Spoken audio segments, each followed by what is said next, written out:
Hello everyone. Today we're going to be talking about a new piece of figurative language called onomatopoeia. Onomatopoeia is similar to alliteration in that it's a figurative language piece. However, it's different in its meaning. Onomatopoeia are words that imitate sounds of objects or actions that are happening around us. I'd like you to think of a bathroom tap, for example. Think of the water dripping. What sounds might that action make? What types of sounds? What might a word be for those sounds? It could be splish, splash, drip, drop. Those are all sound words that are demonstrating the sound that would come from a dripping tap. What about a bell? What sound word might a bell make? Remember, it's a word that is imitating the sound. It's not the exact sound. But what word might a bell make? Bell. Ding.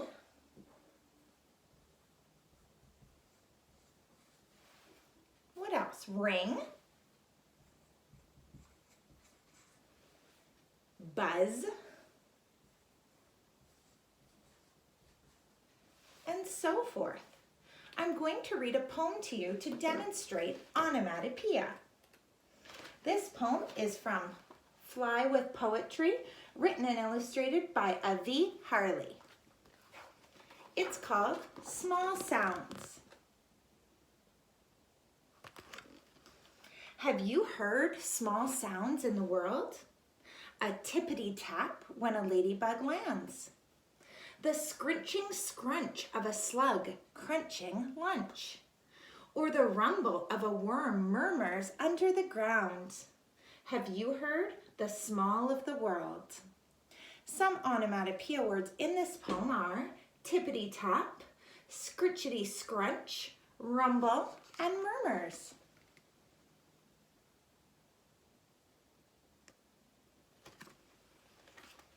Thanks for listening and learning all about onomatopoeia. I'm just going to read to you two other poems that I came across that demonstrate onomatopoeia from the book Dirty Laundry Pile, Poems in Different Voices, selected by Paul B. Jazenko, illustrated by Melissa Sweet. I'm going to read to you Being a Kite by Jacqueline Sweeney. If I were a kite, I'd kneel, stretch my skinny arms out wide, and wait for wind. My yellow shirt would fill up like a sail and flap, tugging my crisscross wooden bones and me toward seas of cloud.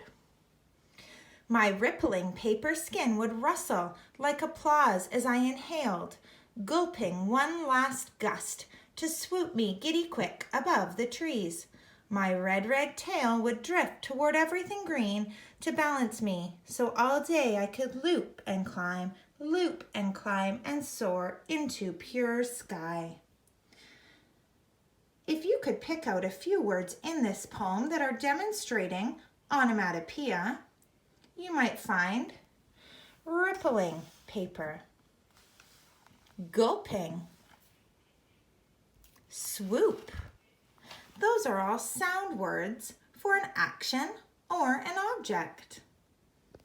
A second poem I'm going to share with you is called Washing Machine by Bobby Katz. And if you think about your washing machine and some of the sounds it makes, you might be able to make some connections in this poem. I am the washing machine. I make dirty clothes clean so that nobody has to rub. Glubita, glubita, glubita, glubita, glubita, glubita, glub, swizzle-dee swash.